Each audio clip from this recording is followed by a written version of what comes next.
continuamos con este ciclo de charlas sobre medicinas alternativas o complementarias, y en la noche de hoy vamos a abordar lo que se denomina la nueva medicina germánica. Siempre muestro esta diapositiva para que nos ubiquemos un poco. Siempre insisto que el ser humano es complejo, que no somos solamente un cuerpo, que tenemos una profundidad y que verticalmente podemos ver distintos niveles. Yo he hecho esta clasificación, hay muchas, todas son válidas, y cada medicina aborda al ser humano en un nivel diferente, cada medicina complementaria me refiero. La medicina que vamos a abordar hoy sería a este nivel, al nivel psíquico. La nueva medicina germánica aborda los problemas del proceso salud y enfermedad desde la parte psicológica. El doctor Reich Hammer es el creador de esta medicina y es un médico que nació en Renania, es una parte ahí alrededor del río Rin, en Alemania, en el año 1935. Murió hace un mes, el 2 de julio. Era hijo de un pastor protestante, se doctoró en teología, física y medicina, especializándose posteriormente en psiquiatría, neurología y medicina interna, con una tesis sobre los tumores cerebrales. En el año 1978 el doctor Hammer sufrió un drama familiar. Su hijo, Dirk Hammer, estaba en un yate, en un bote en el Mediterráneo, y una bala perdida de otro yate dio en su cabeza y después de 4 o 5 meses de estar en coma, su hijo fallece. Este drama familiar ocasionó que al cabo de 4 o 5 años su esposa desarrolla un cáncer de mama, del cual fallece.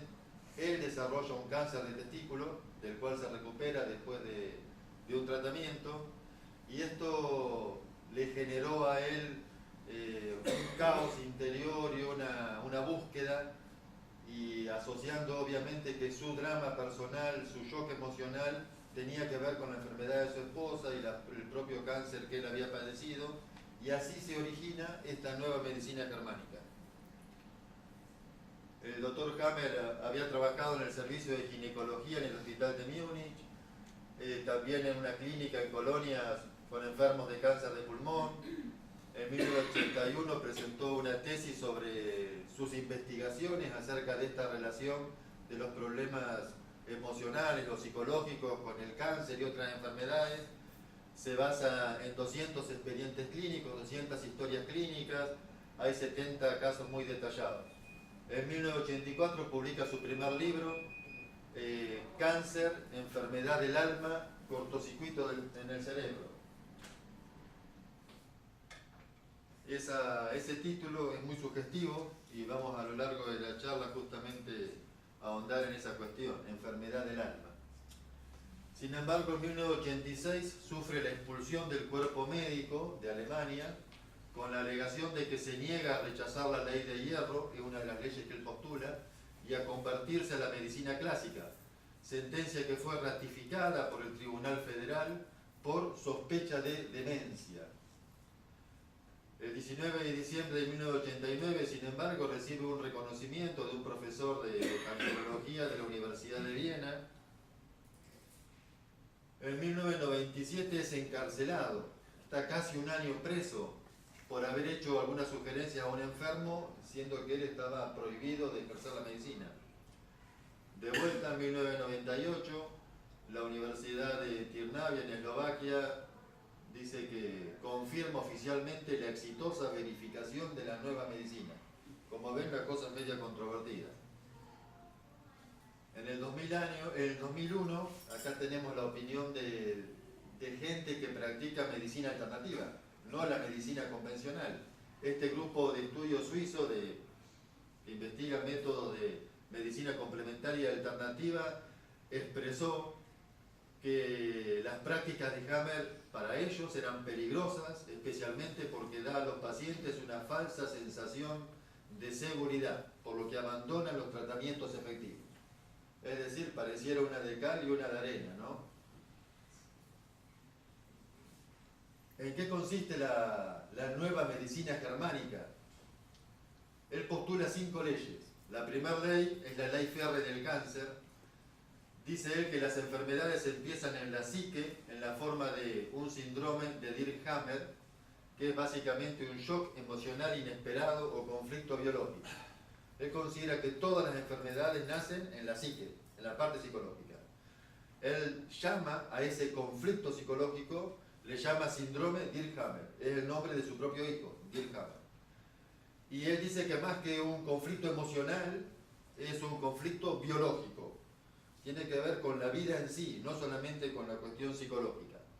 Define ese síndrome de Dirkhammer como un trauma emocional que es vivido de manera dramática, que nos coge desprevenido cuando menos se espera, donde la emoción se impone a la razón, es vivido en soledad, rumiando continuamente el problema, no se encuentra una solución satisfactoria.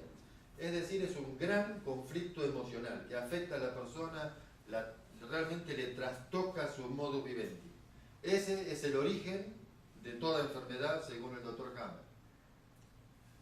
Él dice que ante un síndrome de esto, un shock emocional de esta naturaleza, el cerebro pone en marcha un programa biológico especial para la supervivencia del individuo.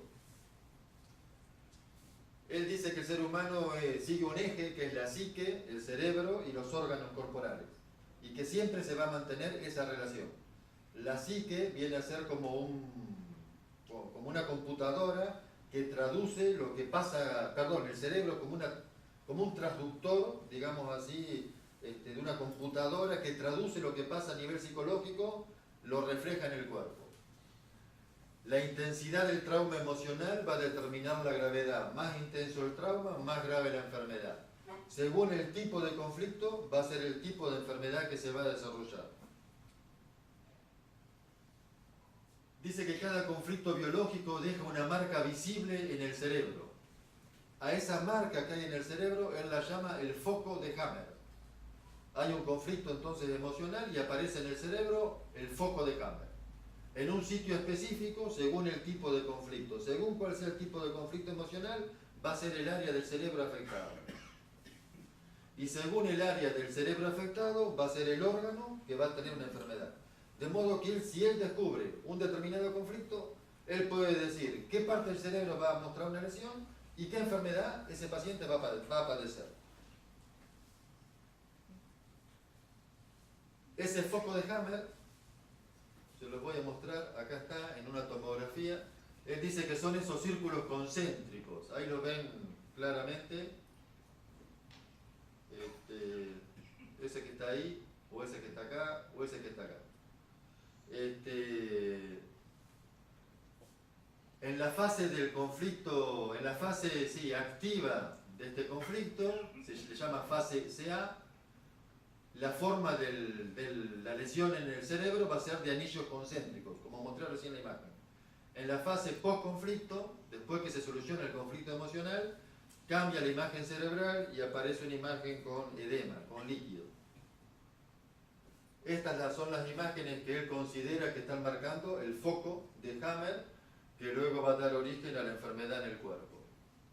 Él hace un mapa del cerebro, y dice que según el área del cerebro donde aparezca el foco, está relacionado con un determinado órgano. Entonces, por ejemplo, si el foco de Hammer, esta es la parte del cerebro, una imagen, digamos, tomográfica, un corte tomográfico del cerebro. Si la imagen aparece, por ejemplo, acá, él dice que corresponde a los conductos gástricos de bilis y pancreático. Es decir, que si acá estuviera esos círculos concéntricos, ese paciente va a padecer una enfermedad a nivel biliar o pancreático, ya sea cáncer o él también le llama enfermedad oncoequivalente.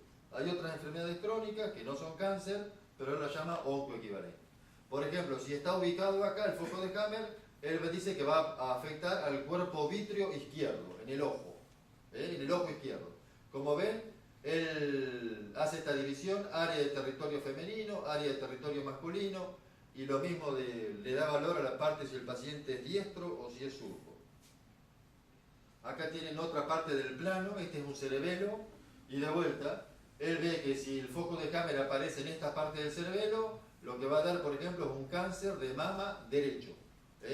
Y si fuera de este lado, cáncer de mama izquierdo. Esto es un mapa que él hace. Segunda ley de Hammer, es la ley del carácter bifásico de las enfermedades. Él dice que una persona normal tiene esta fase diurna, o sea, de día, y fase nocturna. En el día la persona está despierta, alerta, es la parte de predominio del sistema nervioso vegetativo simpático, le llama simpaticotonía. Y durante la noche es la vagotonía, cuando uno descansa. Bien, si se produce un síndrome de Dirkhammer, un foco emocional intenso, aparece el foco de Hammer en el cerebro y aparece la enfermedad, ahora vamos a ver, en distintos órganos del cuerpo, según el conflicto y según el foco de Hammer. Y tiene dos etapas. La primera etapa es la etapa de simpaticotonía permanente. Si se produce la conflictolisis, que es la solución del conflicto, se disuelve el conflicto, entra el paciente en una segunda etapa, que es la etapa vagotónica permanente. Y a su vez esta etapa está dividida en dos subfases por una crisis epileptoide que ahora voy a explicar. Transcurrido todo el proceso de la enfermedad, vuelve el paciente a esa normalidad de dos fases, diurna y nocturna. En la fase del conflicto activo, en la primera fase, que predomina el simpático, el paciente se encuentra en un estrés máximo, el paciente piensa día y noche en su conflicto, intenta resolverlo, no duerme, si lo hace, duerme solo la primera mitad de la noche, bueno, pierde peso, no tiene apetito, puede tener fiebre, estar caliente, etc. En la segunda fase, si se resuelve el conflicto, el paciente entra en un estado de tranquilidad, de reposo, la psique dice que tiene que reponerse, se encuentra débil y cansado, pero está como liberado, aliviado, con buen apetito, bueno, a menudo acá dice que acá hay fiebre, dolor de cabeza, los pacientes duermen bien, pero en la segunda mitad de la noche. A nivel cerebral, en la fase del conflicto activo aparece esa configuración de los anillos concéntricos. En la fase del conflicto resuelto aparece una zona edematizada, con agua. A nivel orgánico, en la fase del conflicto activo, ahora lo voy a explicar mejor, pero depende del órgano que origen tenga embriológico, puede desarrollar un tumor, que es proliferación celular, o necrosis, que es una especie de úlcera, ya sea una úlcera de duodeno, de estómago, o una lesión, por ejemplo, en la arteria coronaria tipo ulcerosa, en fin. Es decir, que en la fase activa hay dos formas, una es el tumor típico, y otra es la pérdida de células. Si el conflicto ya está resuelto, lo que se va a ver a nivel orgánico es la emergencia de microbios, de gérmenes, que vienen a reparar el daño que la enfermedad produjo. Ahora lo explico. Bien, entre las dos fases está la conflictolisis, es decir, la solución del conflicto emocional, que se disuelve. Dice que es un punto de viraje entre la simpaticotonía permanente y la vagotonía permanente, entre el ritmo diurno y nocturno, cambia del estado de estrés al tono de calma. No siempre hay conflictolisis porque no siempre se resuelve el conflicto, pero si lo hubiera, entra el paciente en la segunda fase. En la segunda fase aparece esa crisis epileptoide, bueno, temblores, sudores, estrés. Dice que en un momento dado suele aparecer en la fase esa donde se está recuperando de la enfermedad, una enfermedad aguda. Puede ser un infarto agudo de miocardio, puede ser una neumonía, bueno, una infección en cualquier otro sitio, que es como para certificar que el proceso realmente de resolución del conflicto emocional se está llevando adelante. Si sucede así, el paciente entra en una etapa de gran diuresis, elimina mucha orina, se empieza como a purificar, y en caso negativo, de que no termine de resolverse el conflicto, queda ahí el paciente medio oscilando en un sub y baja con una enfermedad crónica. La tercera ley es la ley ontogenética de las enfermedades. Él dice que esta enfermedad está íntimamente vinculada a la evolución biológica y al desarrollo de la embriología. Embriológicamente, cuando nos vamos desarrollando, aparece primero cuando se une el óvulo con el espermatozoide, aparece esa primera célula que se empieza a multiplicar, y en una etapa que va por la tercera semana hasta la octava semana del desarrollo, aparece la gástrula, la blástula, son distintas etapas del embrión. En esa tercera, cuarta semana del desarrollo aparecen 3 capas en el embrión: el endodermo, el mesodermo y el ectodermo. Cada una de estas capas van a dar origen a distintos órganos en el cuerpo. Por ejemplo, la piel o el sistema nervioso deriva del ectodermo. El tubo digestivo, el intestino, el estómago, el páncreas, el hígado, deriva del endodermo. Mientras que los músculos, los huesos derivan del mesodermo. Bien, él vincula, dice que las enfermedades se relacionan con su desarrollo embriológico. Y acá voy a explicar un poquito lo que es la filogenia y la ontogenia.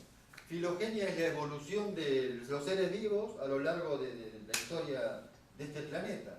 Desde los primeros seres vivos unicelulares hasta los seres vivos como somos nosotros, los más complejos. Desde los unicelulares, pluricelulares, bueno, pasemos si quieren a las aves, los reptiles, los mamíferos, bueno. En fin, hay todo un desarrollo. La embriogenia o la embriogénesis es el desarrollo ya no de los seres vivos en el planeta, sino de cada ser vivo desde que es fecundado hasta que nace. Y es cierto que la ontogenia repite a la filogenia. Uno puede ver a lo largo del desarrollo del embrión y del feto cómo se van apareciendo estructuras que se parecen a algunas estructuras que hay en los aves, en los reptiles, en los mamíferos, como que la ontogenia a lo largo de nuestro desarrollo, desde que estamos en el feto materno, estamos en el útero materno, va repitiendo lo que las especies vivas desarrollaron a lo largo de tantos siglos, ¿no? O miles de años. Bien, el endodermo sería la capa más antigua, el ectodermo la más moderna. Entonces el endodermo, como es la capa más antigua, reflejaría lo más antiguo de los seres vivos, digamos los seres vivos unicelulares, esas primeras células. Entonces los conflictos que uno tiene, dice él, por ejemplo, ¿qué conflicto podía tener una ameba? Y la ameba lo único que hacía era, digamos así, engullir algún nutriente, meterlo adentro por ósmosis, o por las cilias, si tenía cilias, algún organismo unicelular. Era como que su único conflicto era ingerir un bocado. Por lo tanto dice que si el ser humano tiene un conflicto, por ejemplo, de que no me lo puedo tragar a mi jefe, o no me puedo tragar la traición que me hizo mi amigo, que no sé, que descubrí que es el amante de mi mujer, no me lo puedo tragar. Eso que no me lo puedo tragar tiene que ver con esa primera etapa de las células que querían incorporar un nutriente. Por lo tanto, ese conflicto de algo que no lo puedo tragar psicológicamente va a afectar a órganos que vienen del endodermo. Entonces capaz que va a dar un cáncer de estómago o un cáncer de hígado. Esa es la relación que él hace.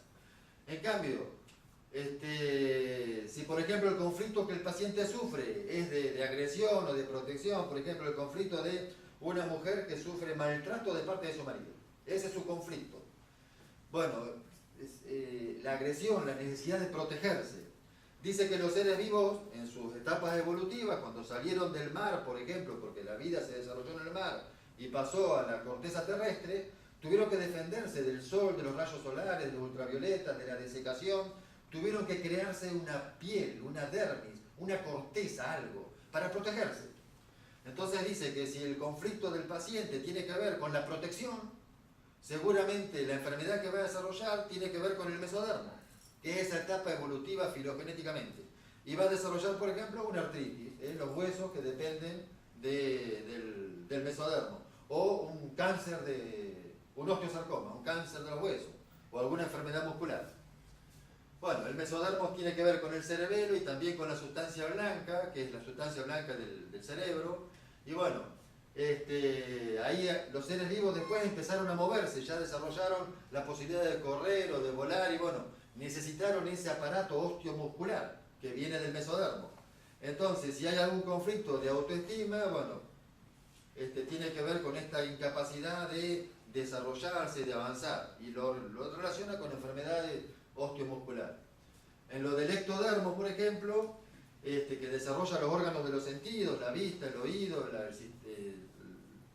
la piel también, que tiene que ver con la comunicación, con el contacto con el medio.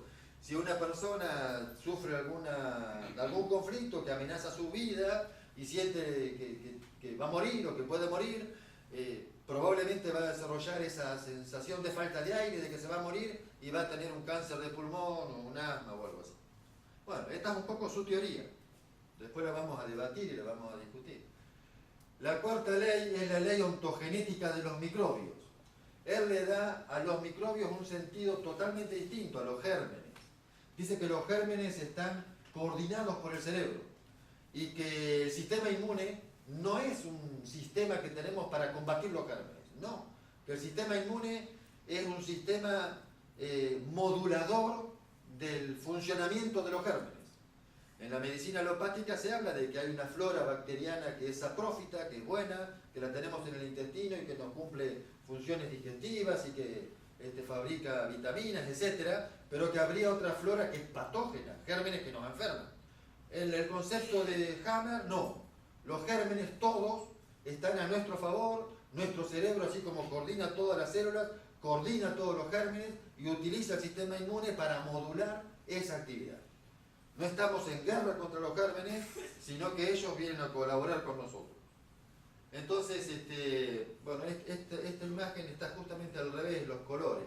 Porque el endodermo, lo más antiguo, que está relacionado con el tronco cerebral, acá el bulbo raquídeo, la protuberancia, el mesencéfalo, se relaciona con este tipo de gérmenes, hongos y micobacterias, como el bacilo de la tuberculosis.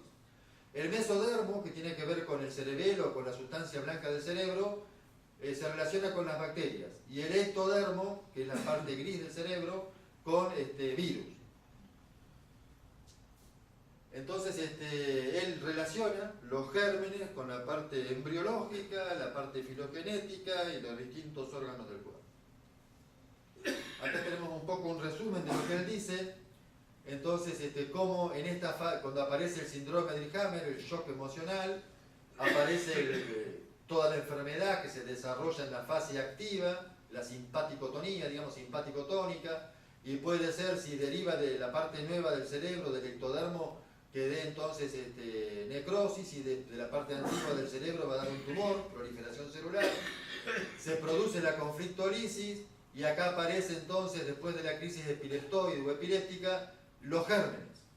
Esta enfermedad que apareció acá, las úlceras, las necrosis, el cáncer, los tumores, han dañado el cuerpo. Y aparecen los gérmenes que van a reparar el daño que se produjo en esta primera etapa. Entonces, si uno tiene un cáncer de pulmón, capaz que desarrolle un absceso pulmonar o una neumonía que va a curar a ese cáncer que estaba en el pulmón. Bueno, esto más o menos un poco un resumen. La quinta ley, que para él le llama la quintesencia, la más importante de todas las leyes, él dice que es la ley del sentido biológico de la enfermedad. Dice que la enfermedad es en realidad un programa biológico especial, cuya finalidad es la solución del conflicto biológico asociado. Es decir, a la enfermedad no la llama enfermedad. La enfermedad no es algo malo. Él lo interpreta como algo bueno. Dice que la enfermedad no es un error o un fallo de la naturaleza, en el sentido de un desperfecto de la naturaleza y del organismo, sino la manifestación de un fenómeno biológico programado durante millones de años de evolución. Ustedes ven que esto parece bastante loco lo que estoy diciendo. Cuento esto porque el Dr. Hammer ha tenido muchos seguidores. Él, después que fue expulsado de Alemania, estuvo preso, etc., se fue a España, y su medicina ha tenido y tiene muchos seguidores. En España, en Italia, en Europa, en Argentina también. El año pasado, en agosto del 2016, en la Universidad del Centro en Tandil, hubo 5 conferencias tituladas "La enfermedad es otra cosa", hablando de todo esto. Hablo de esto porque realmente esto está teniendo mucha popularidad. Y hay mucha gente que se está volcando a este tipo de medicina, y voy a tener, como siempre, una postura crítica, pero abierta. Hasta ahora estoy contando simplemente algo que es bastante complejo. Hay varios libros de él y son medio complejos de entender. Pero bueno, el concepto la quinta ley, la última ley, es que la enfermedad no es un error, sino al contrario, es un programa. Él dice que es un programa biológico especial. La naturaleza puso este programa en nosotros, en el cerebro, para sanarnos. Entonces, ya se dan cuenta, a la enfermedad hay que sanarla, porque la enfermedad es la cura. No vamos a curar lo que cura. Lo que hay que sanar es el conflicto biológico. Lo que hay que sanar es el tema emocional, el psicológico. Por lo tanto, no hay un tratamiento para la enfermedad, porque la enfermedad en sí es el tratamiento. Y es el tratamiento para lo verdaderamente importante, que es el conflicto. El conflicto biológico es el problema. La enfermedad no es ningún problema. Por lo tanto, la enfermedad básicamente no habría que tratarla. Cuando uno lo ve desde este punto de vista, puse una frase ahí, su existencia de la enfermedad, de este programa, como un programa de computadora, nos hace inferir un universo con un nivel de organización asombroso. Porque si es así, que la enfermedad, que siempre la interpretamos como algo malo, negativo, que tenemos que combatir, si es así, que la enfermedad es algo bueno, el universo, en su sabiduría, estaría organizando con una perfección absoluta todo lo que nos sucede. Y cuando uno piensa que en esa primera pequeña celulita que había ya en el útero materno, cómo fue generando el hígado, el corazón, los pulmones, el oído, los ojos, uno dice, tan chiquitita, ¿no? Tan chiquita, ¿cuánto sabía? Yo cuando se hizo mi hígado no opiné, nadie me pidió opinión. Y la madre cuando tiene un feto adentro no le da consejos al feto qué tiene que hacer, cómo se hace un hígado, cómo se hace un oído. Nosotros no lo sabemos, pero el cuerpo sí lo sabe. Desde este punto de vista, lo entendemos un poco a Hammer, que él dice, ojo, que el cuerpo sabe mucho. Si no fuera así, no hubiera hecho algo tan maravilloso como es este cuerpo. Y si el cuerpo no necesitó de mi consejo, de mi recomendación, para decirle cómo tenía que hacer un riñón, ¿necesitará mi consejo ahora para decirle cómo tiene que sanar esta enfermedad? Este cuerpo que tanto sabía, ¿será que ahora dejó de saber? Él se pregunta esto. Cuando uno analiza esto, ve la cosa más amplia, porque esto da origen a cuestiones más filosóficas. El universo entero, con todo lo que existe, tan maravilloso y grandioso, todo lo que es increíble. ¿Cuánta sabiduría, entre comillas, habría en la materia? Para los que son creyentes, ¿cuánta sabiduría hay en Dios que está detrás de la materia? Entonces, he participado muy poco en todo lo que soy. Es más, en este momento, en cada célula de mi cuerpo, que tengo algunos billones, suceden 200.000 reacciones químicas por segundo. Yo ni me entero. 200.000 reacciones químicas por segundo en cada una de mis células, que tengo más de 1 billón. ¿Cuántas cosas pasan en mi cuerpo? ¿Y qué pasará si falla alguna? ¿Alguna no podrá fallar? ¿Controlo yo algo? ¿Controlo yo a mi hígado para que todos los días trabaje? ¿O a mi riñón, a mis pulmones, a mi corazón? ¿Le digo yo a mi corazón cómo tiene que latir? Lo hace el cuerpo. Por eso como que el cuerpo sabe. Y este cuerpo que tanto sabe y que tan poco se equivoca, porque tantas miles y millones de reacciones químicas y normalmente no se equivoca. Por eso vivimos 40, 50, 80 años o más. ¿Podrá equivocarse en algún momento y generar una enfermedad? Es lo que cuestiona o plantea el Dr. Hammer. Bueno, ¿cómo se aborda terapéuticamente esto? Porque esto es medio complicado, porque si la enfermedad es la solución, ¿qué tengo que solucionar yo? Bueno, ¿para qué sirve el médico? Porque la enfermedad es mi cura. ¿Para qué está el médico? ¿Para qué están los sistemas de salud? Bueno, el abordaje terapéutico, en pequeño resumen, sería esto. Primero, el paciente, con la ayuda y orientación del médico, del psicólogo, del terapeuta, en fin, del nutricionista, qué sé yo, tiene que encontrar cuál es el síndrome de Driehamer, encontrar ese conflicto biológico que le ha generado la enfermedad. Y si es posible, en cada uno de los 3 niveles, es decir, a nivel psicológico, a nivel cerebral, el foco de Hammer, y luego a nivel corporal en los órganos. Dice él, evaluar si el paciente es diestro o zurdo, porque vieron en el mapa que él hace del cerebro y demás, era importante. Determinar la situación hormonal que tiene que ver con la fase activa y fase pasiva. Bueno, acá está, considerar la fase en que se desarrolla la enfermedad. Tratar de reconocer la crisis epileptoide y la presencia de gérmenes si los hubiera, para poder identificar el paciente en qué parte del proceso de la enfermedad o de la curación se encuentra. Y luego, ayudar a tomar las decisiones que permitan resolver el conflicto y sostener al enfermo en las distintas etapas de la enfermedad. El paciente tiene que resolver el conflicto, porque si no lo resuelve, la enfermedad sigue. Y el médico ahí aparece para orientarlo y aconsejarlo y ayudarlo. Y luego, mientras se resuelve, hay que bancarse la enfermedad. Porque qué tal que tengo la enfermedad y no hago nada, esperando que la enfermedad me cure. Entonces él dice que ahí el médico tiene que sostener al paciente mientras la enfermedad sigue su curso. Entonces, para él, tratamiento, resolver el conflicto en forma tan práctica y real como lo hacen los animales. Dice, al hombre que su mujer lo abandonó y le generó un conflicto, pues que se busque otra. Que lo resuelva. Que no se quede ahí, que él lo resuelva.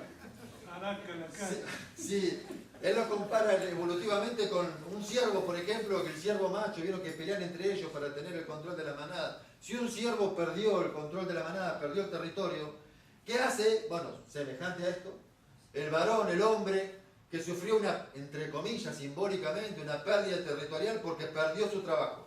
Bueno, él dice que encuentre otro trabajo, o que se jubile, o que encuentre un hobby, pero que lo resuelva. Que no se quede ahí lamentándose, hoy perdí el trabajo y crónicamente perdí el trabajo, perdí la mujer, o qué sé yo qué. Que lo resuelva. Y ahí hace falta el médico u otro que lo aconseje y lo ayude a resolver. Entonces él, por ejemplo, en esta cuestión, como se dan cuenta, se opone rotundamente al uso de tranquilizantes, porque dice que los tranquilizantes desarrollan enfermedades. Porque dice que el tranquilizante, el antidepresivo, el ansiolítico, claro, tenés un problema y en vez de ir a resolverlo y tomar armas a tomar, ahí te tranquiliza, te calma y en vez de ayudarte a curarte, dice que le ha quitado la capacidad natural de resolver el conflicto. El ser humano que tiene que resolver el conflicto y hacer algo, y con el tranquilizante no hace nada. Y si no hace nada, la enfermedad sigue y se va a morir. Bueno. Dice que las enfermedades, bueno, no representan errores de naturaleza carentes de sentido, tienen un sentido las enfermedades, bueno, y que haya que combatir, sino que cada dolencia representa un suceso inteligente y útil. Hay dos preguntas que se hace el médico junto con el paciente. ¿Cómo apareció esta enfermedad? Es el cómo de la enfermedad y el para qué de la enfermedad. El cómo y el para qué. Estas son las dos preguntas que tiene que responderse el paciente cuando está enfermo. A ver, investigar cómo apareció, cuándo apareció, qué conflicto en torno a eso generó esto, el cómo. Y luego el para qué, algo me quiere decir, algún mensaje, algo me quiere transmitir, algo tengo que cambiar, alguna decisión tengo que tomar, algo tengo que resolver. Esa es un poco la idea, el cómo y el para qué. Bueno, y acá viene entonces, las premisas básicas son confiar en la capacidad curativa natural del cuerpo, lo que les decía recién, la sabiduría del cuerpo. Confianza en el médico para enfrentar la enfermedad y su evolución, porque claro, el médico tiene que estar ahí para contenerlo, porque mientras le duele, o mientras el tumor crece, o mientras la enfermedad progresa. Y ahí está el médico para mantenerlo, sostenerlo, porque tiene que dejar que la enfermedad cumpla su cometido. Por lo tanto, dice que no hace falta un super especialista, un hepatólogo, un cardiólogo, no sé, un reumatólogo, sino que el médico tiene que ser un hombre sabio y humilde, con un corazón cálido y al mismo tiempo con un gran conocimiento general e interdisciplinario. Porque claro, hay que interpretarlo esto medio... Hay que ir un poco casi a la paleontología o a la arqueología o a la historia del ser humano para interpretar simbólicamente el conflicto ese, cómo se relaciona con lo que era la parte filogenética. Y bueno, hace falta una persona muy culta y bueno, como dice. Y dice que el paciente es el principal protagonista, porque el que lo tiene que resolver no va a ser el médico, va a ser el paciente, el que va a resolver el conflicto. Bueno, acá pongo 3 preguntas, ¿no? Nueva medicina, ¿qué hay de nuevo? ¿Y qué hay de cierto? ¿Qué hay de nuevo? ¿Qué hay de cierto? Y será nueva. Bueno, primero voy a decir un poco lo que pienso, lo que siento. Me parece que esos focos de Hammer que él dice, esas imágenes concéntricas, la verdad se ven prácticamente en toda la tomografía. En el cerebro, en el pulmón, en el abdomen. Si fuera así, habría focos de Hammer en el ovario y en el ombligo y en todos lados. Según lo que opina la ciencia moderna y lo que yo creo, es un artificio de técnica de los aparatos. Los tomógrafos tienen eso como un artificio de técnica y esas imágenes concéntricas se ven frecuentemente y en todos lados, no solamente en el cerebro. Me parece que ese foco de Hammer, como tal, personalmente creo, no existe. Que los conflictos estos emocionales estén relacionados con la parte filogenética y todo, a mi criterio, están muy tirados de los pelos. Personalmente lo veo como, mi opinión, como un delirio. Me parece que es delirante toda esa interpretación que él hace y lo relaciona con el endodermo. El ectodermo me parece un delirio. Estoy de acuerdo con los que lo acusaron de que estaba medio enfermo mental y que realmente le aconsejaron que vaya a un psiquiatra y le quitaron el título. Estoy de acuerdo. En la parte que él dice que de los microbios y de los gérmenes, y a mí me parece que realmente los gérmenes nos matan. Realmente me parece que muchísima gente muere de infecciones y realmente los gérmenes nos matan. Como vieron, con qué entusiasmo dije la sabiduría del cuerpo, y eso hay parte de la filosofía de él que me agrada, que me gusta, que comparto. Pero luego yo les digo, miren, si alguno tiene una apendicitis, vaya al cirujano y que se le saque el apéndice. Y si tiene una fractura, vayan al traumatólogo y que se la corrija. Y si tienen un dolor de pecho, un angor, una angina de pecho, vayan al cardiólogo y que le coloquen un stent y eviten el infarto. No se queden esperando que a ver que esta enfermedad le va a curar el conflicto biológico. Mi consejo es, la medicina alopática tendrá muchos defectos y errores, tiene cosas maravillosas, y el que tenga un dolor de pecho, que se coloque el stent. Me queda clarísimo. Que no espere que esta enfermedad siga haciendo su evolución. Pero bueno, esto entonces del foco de Hammer, esto de la ley ontogenética, de la ley ontogenética también de los microbios y demás, realmente me parece una cosa delirante. Y el hecho de que él le haya puesto el nombre de su hijo, síndrome de Hammer, el hecho que al foco le ponga foco de Hammer, me parece un poco un trastorno ahí neurológico de querer figurar en la historia de la medicina. Me parece un delirio de grandeza decir, creé la nueva medicina. Él le quiso llamar la nueva medicina, se lo prohibieron. Por eso le puso nueva medicina germánica, porque eso no se lo prohibieron.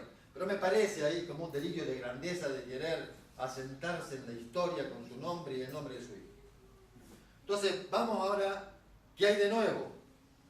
Entonces, esto del conflicto emocional y el conflicto psicológico, ya en el siglo II después de Cristo, Galeno, uno de los padres de la medicina, dijo así: las mujeres alegres, él había observado esto, que las mujeres alegres tenían menos inclinaciones hacia el cáncer que las melancólicas.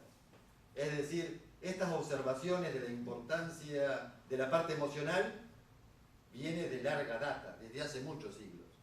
Saltamos ahí 17 siglos y el doctor Hendron, en el año 1701, en ese libro Investigaciones sobre la naturaleza, el conocimiento y la cura del cáncer, fíjense, año 1700, él había observado que el cáncer derivaba de una desventura que organiza mucha fatiga y preocupación. Desventura, fatiga, preocupación. Nos saltamos 150 años, 1846, el doctor Walsh, en ese libro sobre la naturaleza y tratamiento del cáncer, él ya decía, ya se ha escrito mucho sobre la influencia del dolor psíquico, de los golpes del destino inesperados o de un temperamento melancólico en la transmisión de sustancias carcinomatosas. Clarísimo. El doctor Snow, en el libro del cáncer y el proceso del cáncer, lo más habitual, 1893, 50 años después, lo más habitual bajo las causas predominantes es el dolor del alma. Es decir, que gente que ha observado esta relación ha habido mucha a lo largo de los siglos. Acá otra frase más de Sir James Paget. La profunda ansiedad, la esperanza postergada y la desilusión eran rápidamente seguidas por el surgimiento y el crecimiento del cáncer. Es decir, que no es nuevo lo que dice Hammer acerca de esta relación de un conflicto y la enfermedad. En la década del 40, con todas las teorías en auge de Freud y todos sus discípulos y el movimiento psicoanalítico, se gestó un nuevo enfoque de la medicina. Nace la medicina psicosomática. Si pudiéramos hablar de etapas o eras de la medicina, tendríamos que hablar de una era de la medicina mitológica, mítica, mágica, que allá por el 1800 aparece la medicina científica, la convencional, la actual, la moderna, la alopática. Pero ya en 1940 aparece como una tercera ola que es esta medicina, la psicosomática. Y podríamos hablar, o muchos hablan, de 1980 en adelante de una cuarta etapa, que es la medicina holística, integral, que incluye la parte espiritual. Bueno, en este nuevo enfoque, ya de 1940 en adelante, se propone entender la medicina como una disciplina no reducida solo a la biología, lo que implica la concepción de un hombre que actúa como una totalidad antropológica, biológica, social, histórica, psicológica. Este es el nuevo enfoque que nace ya hace 80 años. Comienza a estudiarse dentro de la medicina oncológica, ya relacionado con el cáncer. Cualidades psicodinámicas como las relaciones sociales afectivas. Comienzan a estudiarse, hay muchos estudios. Lejean, un gran psicólogo, escribe mucho sobre esto. Las relaciones sociales afectivas, la separación, las experiencias traumáticas de la guerra, la depresión, el estrés y los estados emocionales, cómo se relacionan con el cáncer. Y también algunas variables estructurales como el temperamento, el carácter, rasgos de la personalidad, que se relacionan con la aparición de esta enfermedad.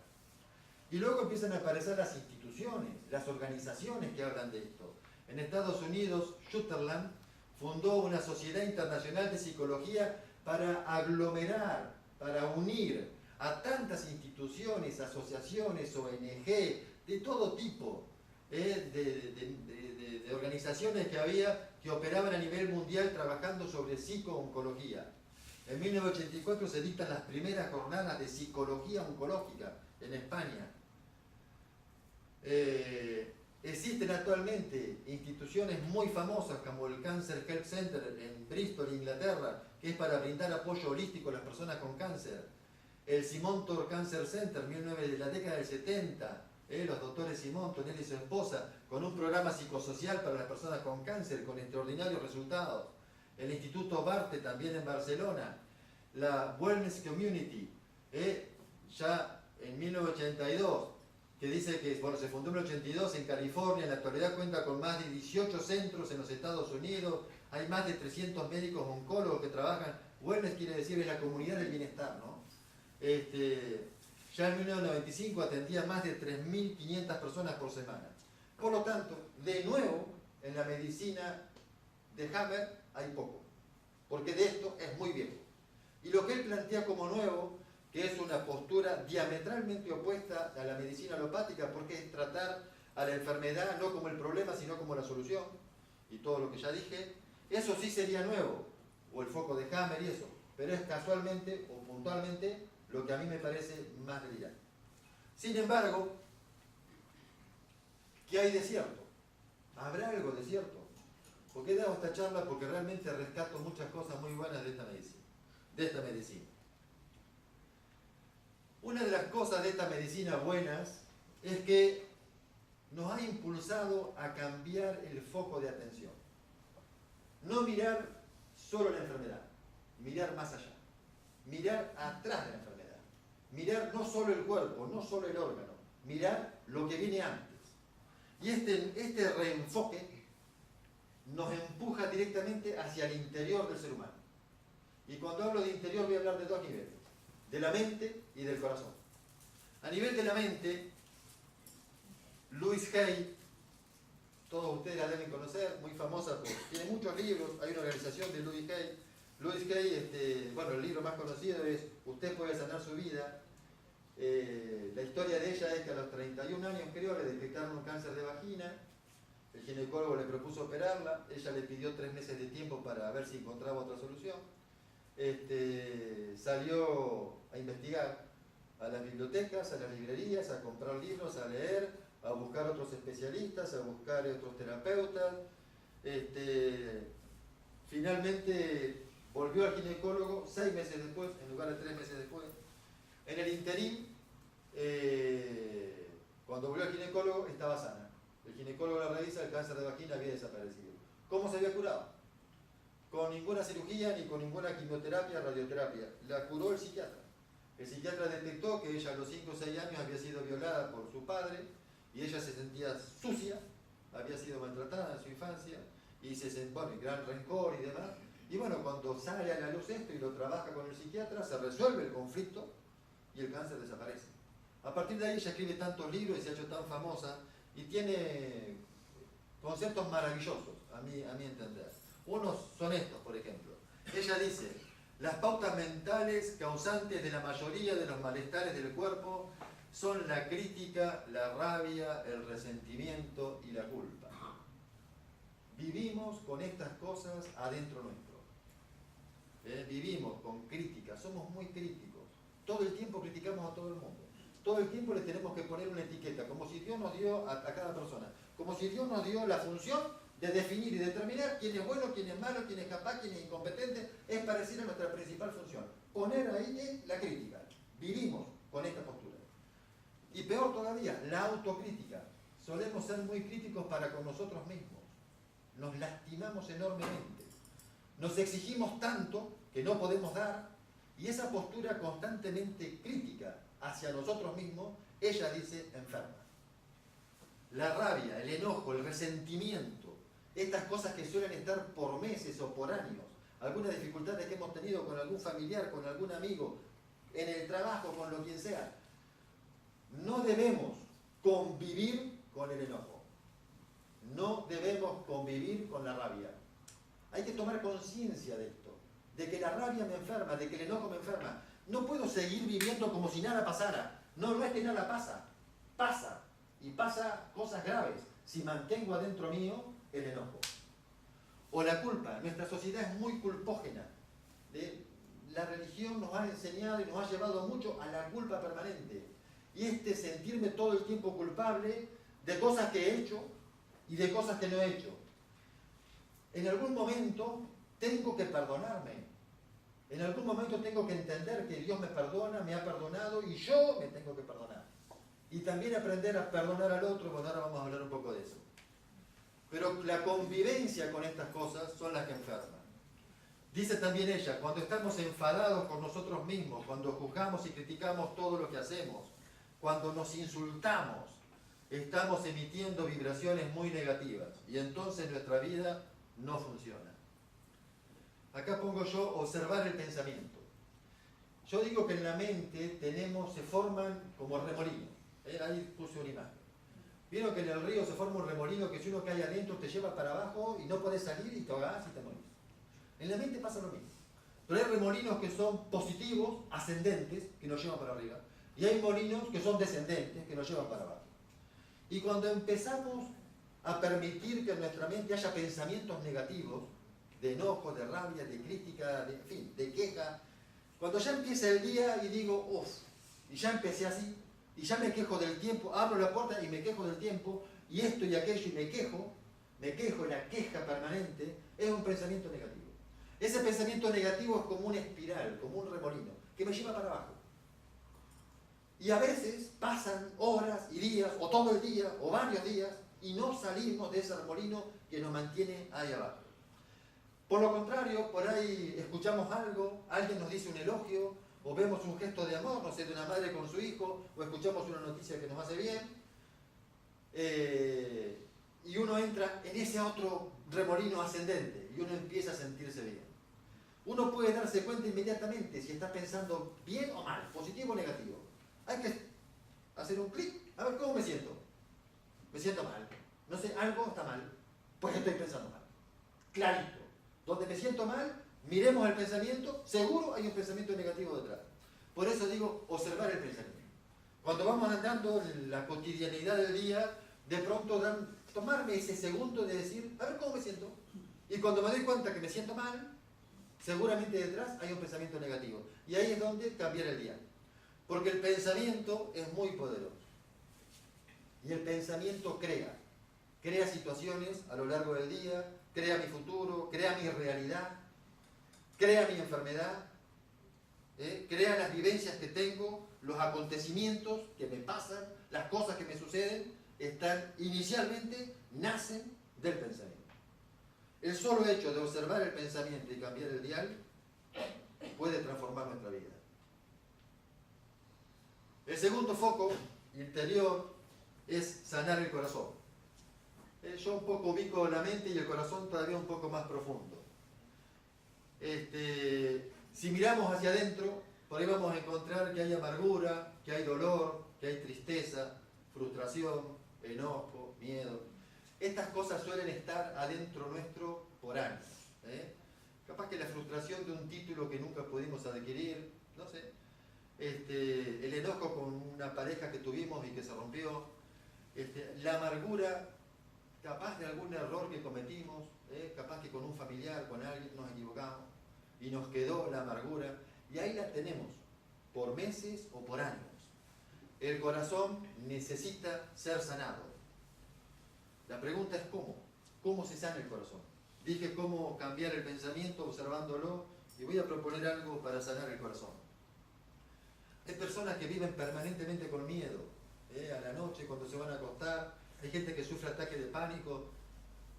No tiene que aceptarlo la persona como normal. No tiene que decir yo soy así. A mí me tocó esto. No, porque eso lo va a enfermar. No nos tocó y no tenemos por qué acostumbrarnos a convivir con eso. Y estoy de acuerdo con Hammer que normalmente recurrimos por ahí a alguna pastilla que me levante el ánimo o una pastilla que me aplaque el ánimo, el antidepresivo o el ansiolítico. Cuando nos sentimos mal es un tremendo impulso para mejorar, para cambiar. Si apagamos el impulso con una pastilla, creo que estamos matándonos, suicidándonos psicológicamente. Es muy común, después de los 40, 50 o 60 años de vida, que la persona se haga muchos planteos acerca de su propia existencia. Y entonces cuando mira hacia atrás y dice, pasaron los mejores años, ya mi capacidad mental no es la misma, mis fuerzas físicas no son las mismas, y es probable que empiece una etapa donde la depresión o la angustia la empiece a acompañar. Y entonces ahí es donde va el psiquiatra o al médico y le da la pastillita. No, ese es el momento que tenés que darte cuenta que tenés que iniciar una búsqueda. Buscar él dice síndrome de Dirkhammer, buscar esa interioridad, ahí, en el origen, ahí, en esa parte emocional que tengo alterada. Cuando algo me está afectando y me hace sentir mal, no debo taparlo con una pastilla, no. Es el momento de descubrirlo, de mirarlo a la cara y decir, a ver, ¿qué me está pasando? Y seguramente es hora de iniciar una nueva etapa. Una etapa seguramente más espiritual, más profunda, donde la persona inicia, ahí por los 40, 50, un gran desarrollo interior, un enriquecimiento espiritual. Si no inicia esa etapa, viene la vejez, viene el deterioro, viene el desgaste y viene la enfermedad. Si por lo contrario se da cuenta y empieza a interiorizar, a profundizar, empieza una nueva juventud, empieza un camino ascendente. Dice un pasaje bíblico que nuestra vida es como la luz de la aurora, que va en ascenso hasta el cenit. Nuestra vida no termina en el ocaso, en el crepúsculo, cuando el sol cae. La vida del ser humano debe terminar en el cenit. Terminará el cuerpo desgastado por los años, pero el corazón, el alma, tiene que ir siempre hacia arriba. Y tenemos que terminar nuestra vida en el cenit. Y cuando llegue la muerte, no es la muerte que nos alcanza, es nosotros que nos vamos. Es nosotros que dejamos el cuerpo.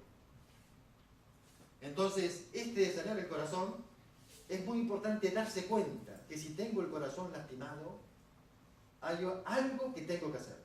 Y seguramente va por el lado del interior, porque el corazón está dentro. César Vallejo, en la imagen esa, Los Heraldos Negros de este poema, dice: hay golpes en la vida tan fuertes, yo no sé, golpes como el odio de Dios, como si ante ellos la resaca de todo lo sufrido se posara en el alma. Yo no sé. Son pocos, pero son. Abren zanjas oscuras en el rostro más fiero y en el lomo más fuerte. Serán tal vez los potros de bárbaros Atilas o los heraldos negros que nos manda la muerte. Son las caídas hondas de los cristos del alma, de alguna fe adorable que el destino blasfema. Esos golpes sangrientos son las crepitaciones de algún pan que en la puerta del horno se nos quema.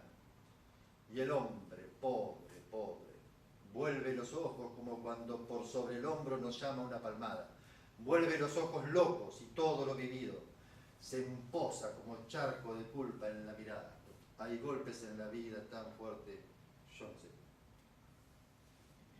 Realmente César Vallejo expresa ese conflicto que nos suelen afectar. Louis Hay dice en esta frase: el amor es la cura milagrosa. Amarnos a nosotros mismos hace milagros en nuestras vidas. Ella propone como principal terapéutica el amor. Entonces, para sanar el corazón, esa búsqueda interior, hacia la espiritualidad, hacia Dios, hacia nosotros mismos, según la creencia de cada uno. Pero acá ella propone esto y se lo quiero proponer: el amor como una terapia. El amor es el que nace del corazón. El amor es el que sana el corazón. Curarnos significa, dice ella, alcanzar la plenitud. Si no vivimos la vida como una plenitud, estamos un poco enfermos. Hay que darse cuenta. Tener salud es tener plenitud. Todos debemos comprender que se trata de un desafío personal.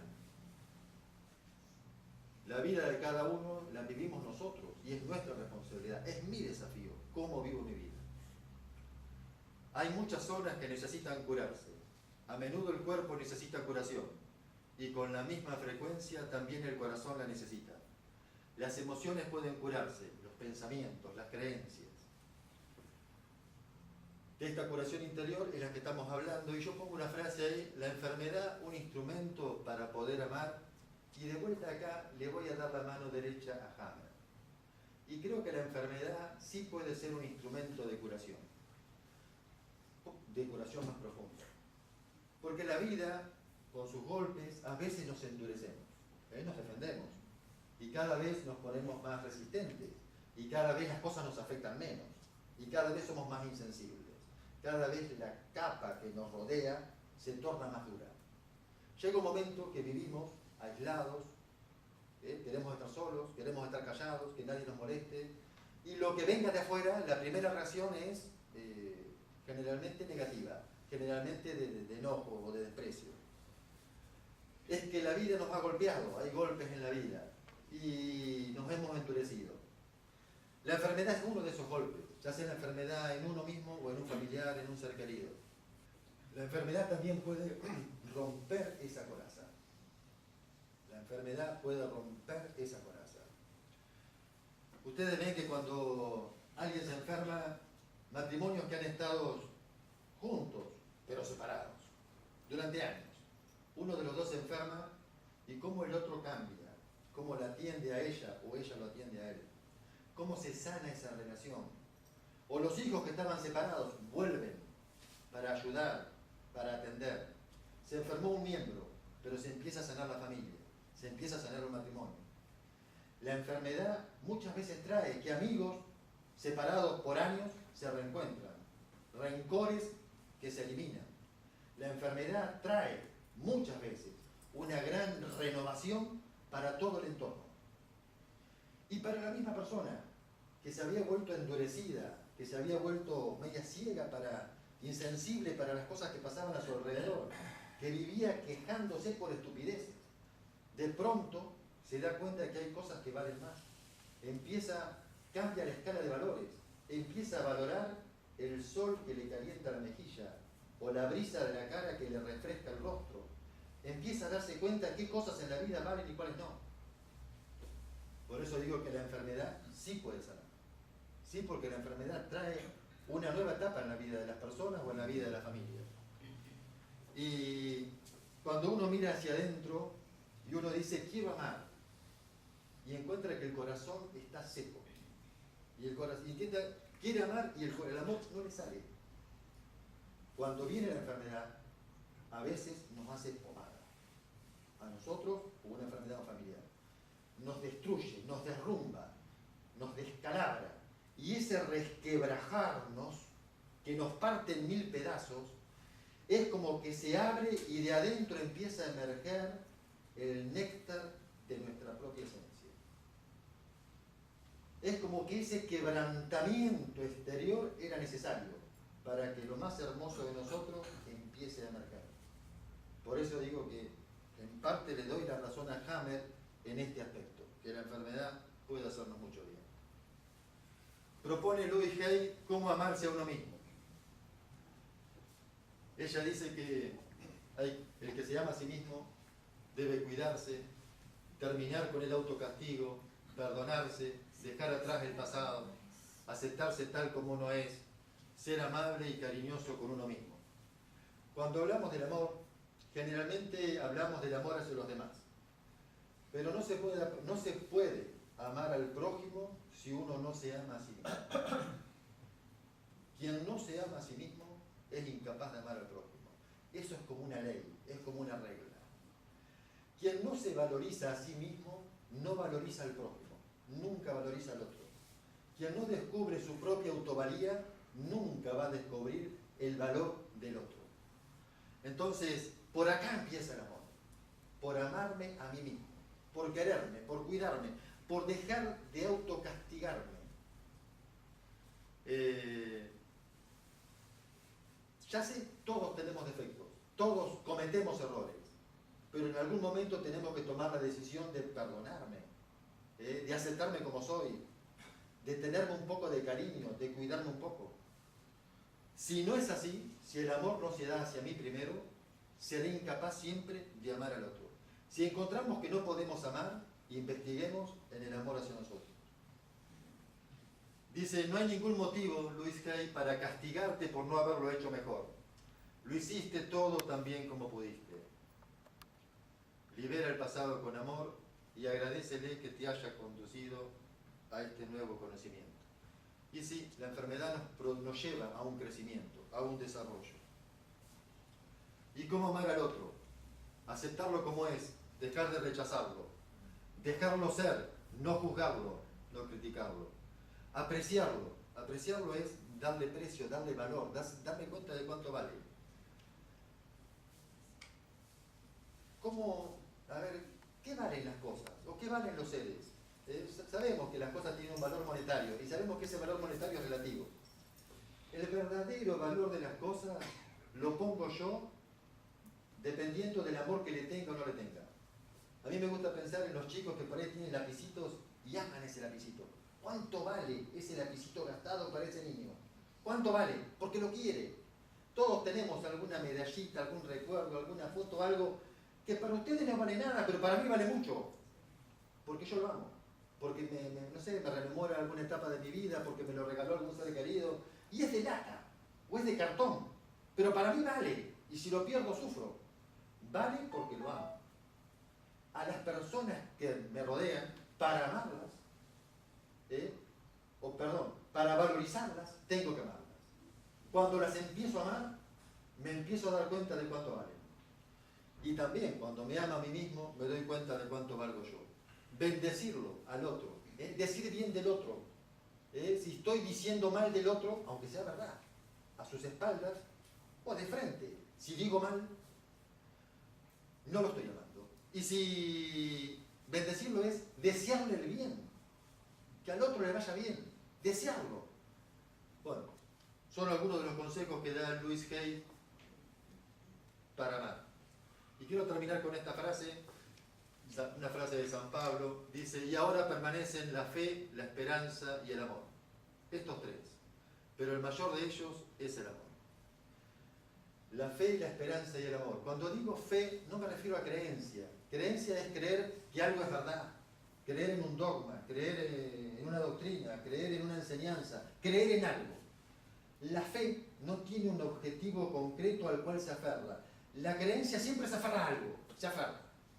La fe es una actitud. Y no es aferrarse a algo. La fe es una actitud, bueno, positiva, de que lo que viene y de lo que me rodea es bueno. Eso es fe. Fe es esa actitud, esa certeza, esa seguridad, esa convicción de que lo que viene y de lo que tengo y de lo que me rodea es bueno. Esa actitud de fe es la que nos permite en el trabajo que nos vaya bien o en los estudios que nos vaya bien, es eso que nos permite ir para adelante. El que no tiene fe le agarra el temor, le agarra el miedo, me va a ir mal, no sé, esto no va a dar, esto no va a resultar, esto no va a andar. El que tiene fe le mete para adelante. En la vida, esta actitud de la fe es lo que realmente mueve al ser humano hacia adelante. La falta de fe, en este sentido, no de creencia, de fe, es la que nos paraliza. La esperanza, pareciera que a veces estamos esperando así, acurrucados, aferrados, a ver cuál va a ser el próximo golpe que la vida nos va a dar. La esperanza es esa actitud de vuelta positiva. Al país le va a ir bien. A mi familia le va a ir bien. A mí me va a ir bien. Vivir con esperanza, vivir con fe, nos cambia la vida. Nos cambia la vida. Si no vivimos ahí, acurrucados, así, encogidos, no se puede vivir así. Es imprescindible esta actitud de fe, de esperanza y de amor. Cuando digo amor, no me gusta mucho la palabra amor como sustantivo. Me gusta más la palabra amor como amar, como verbo. Porque cuando digo sustantivo, cuando digo amor, capaz que empezamos a filosofar acerca de qué es el amor. Y podemos hablar del eros, que es el amor corporal o físico, del fileo, filial, el amor, no sé, fraternal, de hermanos o de amigos, o el amor ágape, el amor divino. Pero ahí empezamos ahí con la mente a intelectualizar el amor. El amor, si hay una cosa que no puede hacerse, es ser intelectualizado. El amor es amar. El amor es una práctica. El amor es algo cotidiano. ¿Y amar qué? Todo. Amar todo. Amar a todos los seres y a todos los objetos y a todo lo que nos rodea. El que ama, ama todo. Como ese chico que ama el lapicito, o como yo que amo, no sé, ese cachito de cartón. Y lo que hago cada día, la actitud es amarlo. ¿Qué es amarlo? Amarlo es un poco abrirse. Amar es ese dejar de cerrarse y abrirse. Es un poco la apertura frente a la vida. Venga lo que venga, si viene la enfermedad, es lo mismo. Es abrazarla, es abrirse. Cuando uno se abre para recibir, esa actitud es la actitud de amar. Cuando uno empieza a amar, es como que uno empieza a vibrar en otra frecuencia. Es como que uno se sube a otra ola. Es como que uno empieza a andar en otro nivel. Cuando uno empieza a practicar el amor, uno lo primero que descubre es que se siente bien, que se siente contento. Y ese primer pequeñísimo gesto de abrirle la puerta a alguien para que pase, me hizo sentir bien. Entré en una espiral positivo. Y así cada pequeña cosa, cuando yo le pongo la actitud de amarlo, de abrazarlo, inmediatamente siento que me transporto a otra dimensión. Por lo tanto, vivir en el amor es realmente vivir, pareciera, en otro planeta, en la estratosfera. Y lo bueno del amor es que está al alcance de todo. Simplemente hace falta querer amar, simplemente hace falta hacer el gesto, simplemente hace falta estar predispuesto. No es una cosa que tengo que esperar un crecimiento espiritual y un desarrollo de 20 años. No, ahora, cuando salgo de acá, ¿dónde estoy? Es la actitud esta de amar la que me transporta a otro nivel de existencia. Realmente creo que las personas que viven con fe, esperanza y amor, viven en plenitud. Y esas personas realmente creo que gozan de la salud. En este sentido, al doctor Hammer le aprecio, le reconozco que haya quitado el acento o el énfasis en la enfermedad y que lo haya puesto en otro lado, en el lado interior. Entonces, pese a toda mi crítica con la nueva medicina germánica y que no se los aconsejo que la practiquen, sí le reconozco a Hammer haber puesto un acento que nos hacía falta y que la medicina alopática por ahí nos hemos tornado un poco duros, insensibles, descariñados, y la verdad que hace falta este médico que él propone, ¿no? Es sensible, humilde y todo lo demás. Bueno, muchas gracias.